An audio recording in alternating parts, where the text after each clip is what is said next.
지난 4월 청소년을 상대로 마약이 든 음료수를 먹이고 이를 미끼로 가족을 협박해 돈을 요구하는 범죄가 강남구 학원에서 발생했습니다. 평범한 우리 아이들이 생활하는 학교나 학원 주변조차 이제는 마약의 위험해서 안전하지 않습니다. 학부모들은 이 사건을 계기로 진통제나 다이어트 약 등 향정신성 의약품의 오남용에 대해서도 우려를 표하며 보다 실효성 있는 예방활동을 요구하고 있습니다. 우리 대전 지역도 마약에 대해서는 안전지대가 아닙니다. 대전지검에 따르면 지난해 검거된 대전, 세종, 충남 지역 마약사범은 역대 최다인 1,158명이었습니다.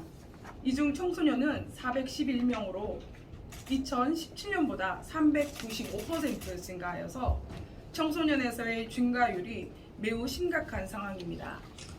구체적인 사례를 찾아보면 지난 4월 4일 대전 중구 선화동의 외국인 전용 유흥업소에서 베트남 국적의 외국인 6명이 마약 파티를 벌인 혐의로 구속되었고, 2021년도에는 대전 지역 의사 9명이 마약성 진통제인 펜타닐을 청소년에게까지 처방하여 검거된 사건이 있었습니다.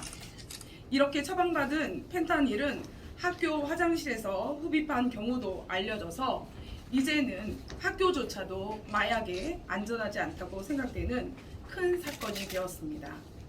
이 때문에 저는 작년 11월 교육청 행정사무감사에서 마약과 관련하여 보다 실효성 있는 안전교육이 필요하다는 것을 강조하였습니다. 그동안의 교육은 대부분 마약 중독의 위험성을 알리는 인쇄물 배부로 이루어졌기 때문에 실질적인 행동 지침을 알려주기에는 부족했습니다. 또 12월 16일에는 5분 자유발언을 통해 다시 한번 마약 예방을 위한 교육을 강화할 것을 요청드렸습니다. 그러나 여전히 마약 예방 교육은 형식적으로 이루어지는 것이 태반이었습니다.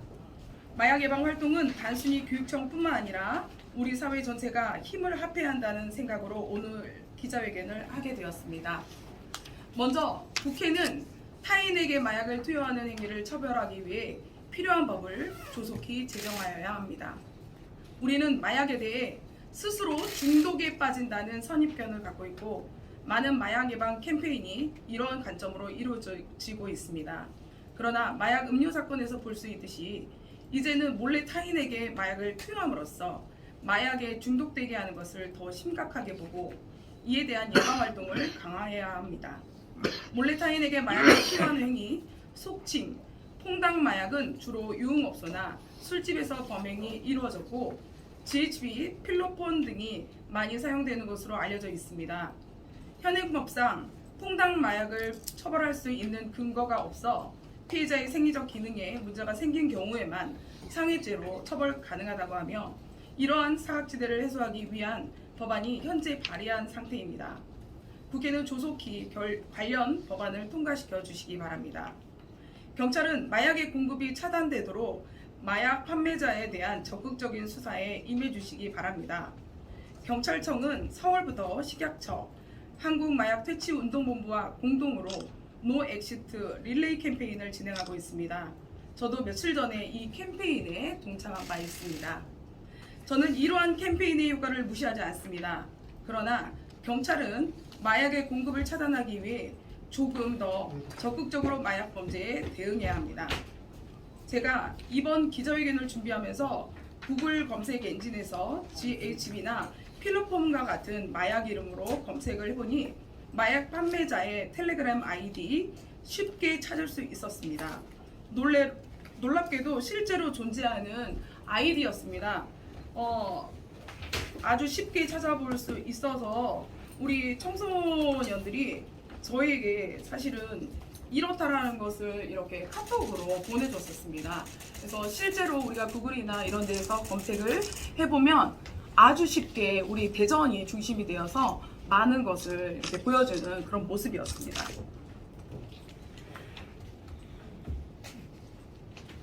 우선적으로 이런 판매 글들이 검색되지 않도록 구글 등 검색 엔진 회사에 협조를 요구해야 합니다. 또한 텔레그램 등 SNS 운영사와 협조하여 판매자 계정 차단 등보다 적극적으로 수사해 주시기를 요청합니다. 대전광역시 교육청은 보여주기식 교육에서 탈피하여 보다 적극적으로 학생들의 보호를 위해서 노력해야 합니다. 학교 모니터링 결과 몇몇 학교에서는 마약 음료 사건에 대응하기도 했지만 여전히 많은 학교에서 인쇄물 한 장을 학생들에게 전달하는 것으로 마약 예방 교육을 가름하고 있습니다. 학생들의 호기심을 자극하면 안 된다는 우려도 있지만 마약은 술이나 담배와는 또 다른 위험이므로 마약의 위험성을 정확하게 인식할 수 있도록 교육이 이루어져야 합니다. 학생뿐 아니라 학부모까지 예방 교육의 대상을 확대하여 마약에 대한 전반적인 감수성을 높여야 합니다. 또 마약 범죄에 노출되었을 때 어떻게 해야 하는지 절차에 대해서도 철저한 교육이 필요합니다. 지난 4월 대구 수성경찰서는 마약은 나쁘다는 인식과 마약 중독 예방을 위한 4가지 수칙을 홍보하는 마약 납보 프로젝트를 진행했습니다. 이 캠페인은 단순한 홍보 활동으로 끝나는 것이 아니라 마약으로부터 보호받을 수 있는 실질적인 도구로 GHB를 검출할 수 있는 시약 스티커를 학생들의 스마트폰에 붙여줌으로써 지금까지의 마약 예방 교육과 차별점을 두었습니다. 이런 활동이 모든 마약을 예방할 수 있는 것은 아니지만 마약에 대한 경계심도 높일 수 있고 마약을 이용한 범죄 의도를 가진 사람에게 경고의 메시지가 될 수 있을 것입니다. 우리 교육청도 이처럼 적극적인 교육 행정에 힘써 주시기를 부탁드립니다. 대전광역시는 마약이라는 용어 사용에 대한 위험성을 경계하는 사회적 분위기 조성을 위해서 노력해 주시기 바랍니다. 마약 떡볶이, 마약 김밥 등 중독될 정도로 엄청 맛있다는 의미의 홍보용 표현은 마약이라는 단어를 좋은 것으로 인식하게 합니다. 특히 가치관의 형성기에 있는 저학년 학생들에게 이러한 인식은 매우 위험합니다. 또 산업용 대마를 원료로 한 대마 샴푸, 대마 화장품 등 대마의 효능을 강조하는 광고들 역시 마약류에 대한 심리적 장벽을 낮추는 결과를 가져올 수 있습니다.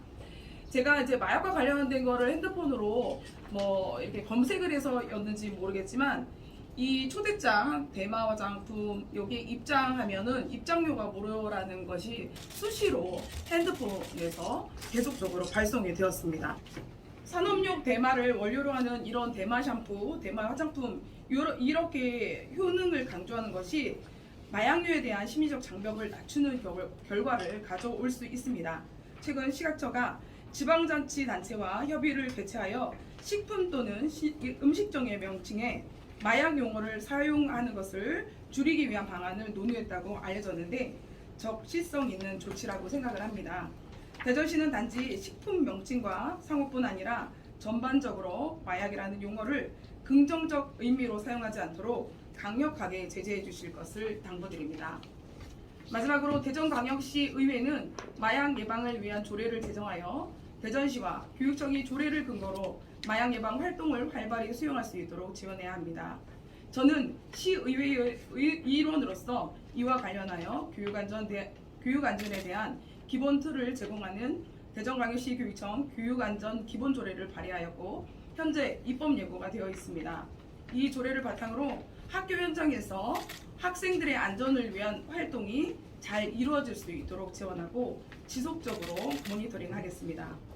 또 대전시 마약류 관리에 관한 조례를 보완하고 대전시 교육청의 마약 예방 활동에 대한 법적 근거 마련을 위해 전국의 더불어민주당 지방의회 광역의원과 함께 마약 및 유해 약물 오남용 예방 및 중독 치료 지원을 위한 조례안을 준비하고 있습니다. 이제 곧 돌아오는 6월 5일 날 국회에서 공식적으로 발표할 계획입니다. 우리 대전 시민들이 마약으로부터 안전하게 보호할 수 있도록 체계적이고 촘촘한 조례 제정을 위해서 노력하겠습니다. 마약 음료 사건이 발생한 지 이제 곧 2개월이 되어갑니다. 안전해야 하는 교육 현장 주변까지 마약에 침투한 것 때문에 불안해하는 학생과 학부모 그리고 시민들을 위해 모두가 협력하여 최선의 노력을 해야 할 때입니다. 특히 대전광역시와 대전시 교육청은 단순한 예방 캠페인을 한 것으로 책임을 다했다고 생각하지 마시고 경찰, 법원, 전문기관 및 다양한 단체와 협력하여 전방위적인 예방 활동을 고민해 주시기 바랍니다. 지금 이 시기가 대전을 마약으로부터 지킬 수 있는 골든타임이라고 생각하고 보다 더 통합적이고 실효성 있는 마약 예방 활동을 펼쳐 주시기를 촉구합니다.